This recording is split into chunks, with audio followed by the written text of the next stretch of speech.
নমস্কার বন্ধুরা, আজ আমি ঝাড়গ্রাম জেলার লালজল কেভ দেখার জন্য চলে এসেছি। আর বেলপাহাড়ি ট্যুরের যে শুভারম্ভ তা কিন্তু আমি এখান থেকে করছি। আমি এসেছি বাইকে করে। এখানে হচ্ছে চারিপাশের পরিবেশ দেখার মতো একটি জায়গা রয়েছে। অনেক জায়গা টাকা খরচ করে ঘুরে বেড়াই, বাট আমাদের পার্শ্ববর্তী জেলা ঝাড়গ্রামকে আমি প্রথমবারের জন্য এক্সপ্লোর করার জন্য এসেছি। তো চলুন আপনারা সাথে থাকুন আর আজকের এই ভার্চুয়াল ট্যুরটিকে উপভোগ করুন। আমি আমার ট্রেকিং শুরু করে দিয়েছি ঝাড়গ্রাম জেলাতে। এই হচ্ছে আমার প্রথমবারের জন্য ট্রেকিং। এই রাস্তা দিয়ে আমাকে উঠে যেতে হবে। একা একা এসেছি আর পরিবেশ খুবই সুন্দর রয়েছে। এই হচ্ছে চারিপাশের ভিউ, যেটি আপনারা অন স্ক্রিন দেখছেন।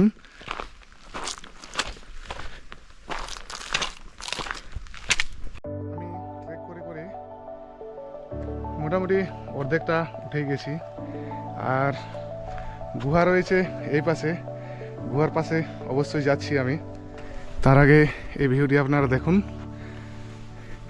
নিচে একটি মন্দির, আর কিছুটা পাহাড়ে ওঠার পর আরেকটি মন্দির রয়েছে।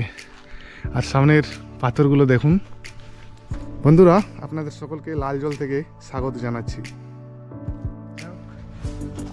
মন্দির দর্শনের পালা শেষ হলো। এবার দেখুন, এখানে কিন্তু পথ নির্দেশ করা রয়েছে।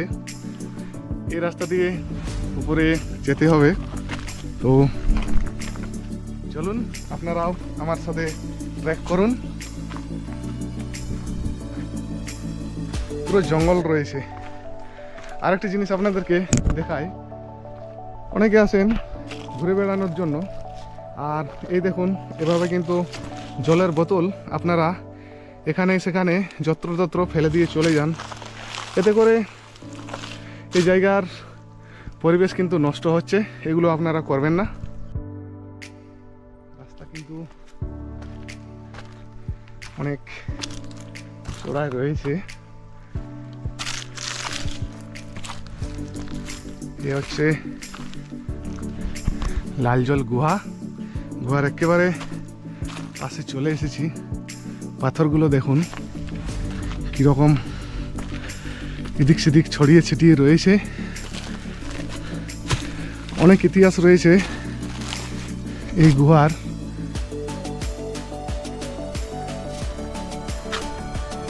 একেবারে গুহার ফ্রন্টে চলে এসেছি। এই পাশে গুহা, আর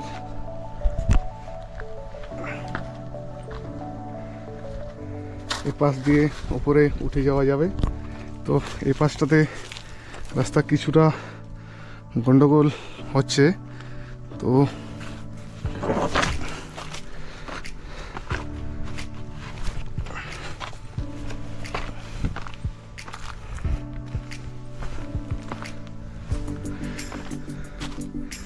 আমি চলে এলাম একেবারে গুহার ওপরে, অর্থাৎ উপরিভাগে চলে এসেছি। আর এই চারিপাশে দেখুন ঘন জঙ্গল।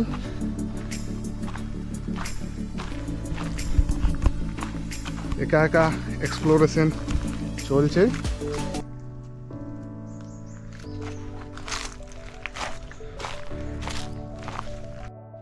চলুন আর কিছুটা উপরে উঠে যাওয়া যাক। উপরে গেলে আরো সুন্দর কিছু ভিউ অবশ্যই পাওয়া যাবে।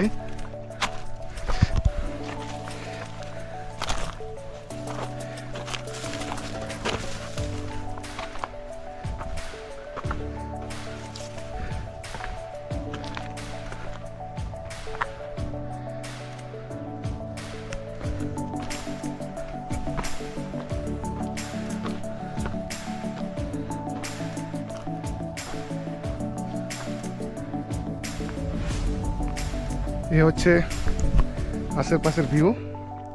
একটি ছোট্ট ট্রেক ছিল। এবার আমি এখান থেকে বেরিয়ে পড়ব, আর বাকি অনেকগুলো জায়গা রয়েছে সেগুলো আপনাদের সঙ্গে শেয়ার করব। আমি এখন নিচে যাচ্ছি। এই রাস্তা দিয়ে আমাকে নিচে নেমে যেতে হবে।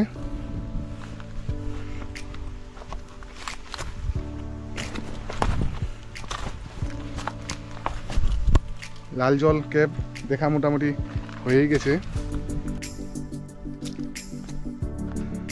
কেভ দেখা হয়ে গেছে, এবার আমি নিচে নেমে যাচ্ছি।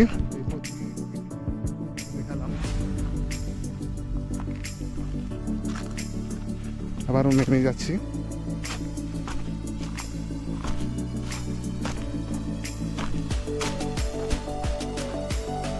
আপনারা লাল জল কেভ দেখতে যাওয়ার সময় এই দুর্গা মন্দির আপনারা পেয়ে যাবেন। মূলত এটি বাসন্তী মাতার মন্দির। আর চারিপাশের পরিবেশ দেখুন, এখানে একটি হরি মন্দির রয়েছে, বসার জন্য জায়গা রয়েছে, দারুণ একটি পরিবেশ সব মিলেমিশে।